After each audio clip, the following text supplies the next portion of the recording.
3 padiglioni della Fiera di Padova interamente dedicati allo sport per la 35esima edizione di Tutti in Fiera, grazie al CONI Veneto che ha aperto una nuova finestra per far conoscere al grande pubblico la crescita delle quasi 300 discipline sportive che caratterizza il grande pianeta dello sport attraverso le federazioni. 2 giorni intensi, diventati una grande opportunità nel ribadire che lo sport è soprattutto sinonimo di benessere, salute, ma non solo.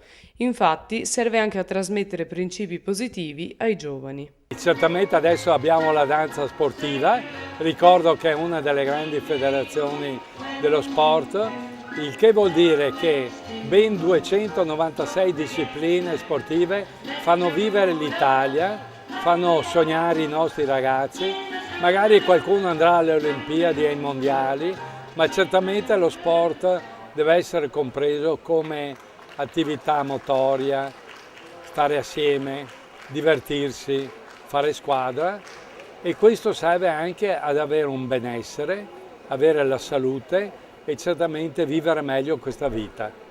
Quindi è un messaggio che noi vogliamo mandare. Siamo usciti dalle piscine, siamo usciti dalle palestre, siamo usciti dai campi di atletica per venire qua a mostrare lo sport come è molto importante per i nostri giovani e per i meno giovani.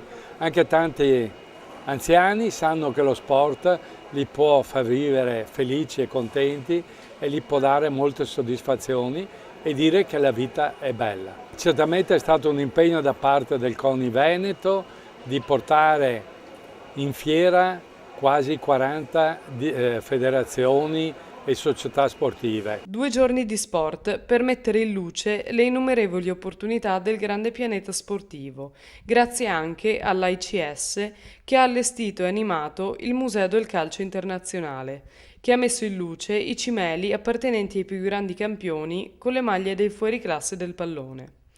Tante discipline hanno attratto non solo i bambini, dal tiro con l'arco al tennis al canotaggio, ai bike, alla box, all'hockey, all'arrampicata libera, al calcetto, alla ginnastica in tutte le sue forme, al taekwondo, ma anche alla danza, con la Federazione Italiana Danza Sportiva, che ha dato un saggio delle loro performance ai visitatori, così come la bella mostra delle maglie azzurre, che sono la storia dello sport veneto. Veramente una giornata fantastica. Mi dicono che per le precedenti edizioni il sabato non fosse così. Siamo a mezzogiorno e abbiamo già 8.000 presenze, quindi devo dire che sta funzionando bene. C'è tanto sport, c'è tanta voglia di stare assieme, c'è tanta voglia di fare festa, famiglie, bambini. È veramente molto bello, devo dire la verità. Comune e CONI per quanto riguarda lo sport ovviamente vanno sempre a braccetto. La fiera è una risorsa fondamentale per Padova, l'abbiamo sempre detto, dobbiamo cercare di lavorare assieme e dobbiamo cercare soprattutto di far vivere questo spazio enorme, bellissimo, che oggi per esempio dà dimostrazione di tutte le sue potenzialità. 35esima edizione.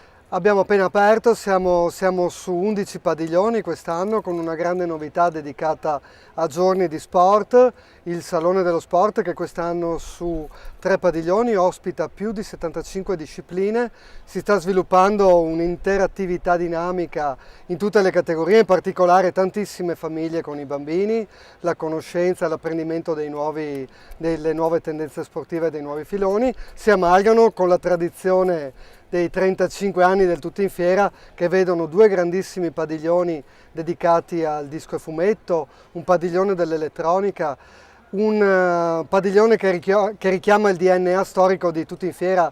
La giornata di sole ha anche favorito l'affluenza, sin dal mattino, nel dare lustro alla 2 giorni di sport nei padiglioni della fiera, dove anche la Polizia Municipale ha contribuito al successo nel mettere in rilievo il tema della sicurezza in strada, a favore dei giovanissimi in bici. Una serie di performance ha animato la 2 giorni, dove lo sport ha fatto la parte del leone, anche attraverso le associazioni legate alla solidarietà che hanno animato i giochi di sport.